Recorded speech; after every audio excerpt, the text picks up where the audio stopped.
आता तलाठी होण्याचं तुमचं स्वप्न पूर्ण होणार. 1539 जागा एमपीएससीने फक्त तलाठी या पोस्टसाठी काढलेल्या आहेत. 25 जूनची जी जाहिरात होती त्या व्यतिरिक्त आयोगाने 3088 पदं नव्याने ऍड केलेली आहेत. 31 जुलैपर्यंत फॉर्म भरण्याची मुदत वाढवलेली आहे.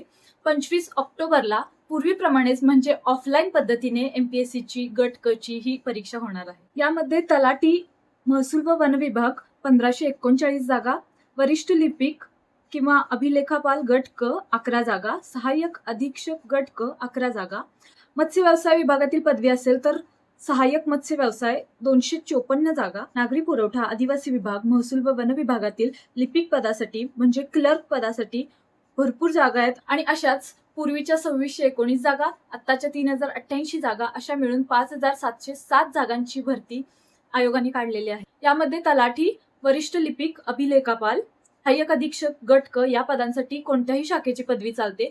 फक्त मत्स्य व्यवसाय विभागातील जे पद आहे त्याच्यासाठी मत्स्य व्यवसायाच्या शाखेतील पदवी लागणार. नागरी पुरवठा, आदिवासी विभाग आणि इतर जे क्लर्कची पद आहेत त्याच्यासाठी टायपिंग आवश्यक असणार आहे. खूप मोठी संधी आहे आणि प्लस पॉइंट म्हणजे आयोग ऑफलाईन परीक्षा घेणार आहे. 2.5 ते 3 महिने तुमच्याकडे आहेत, अभ्यासाला लागा. तुम्हाला स्ट्रॅटेजी रिलेटेड व्हिडिओ पाहिजे असतील तर आपल्या पेजला फॉलो करा आणि ही रील सेव्ह करून ठेवा. थँक्यू.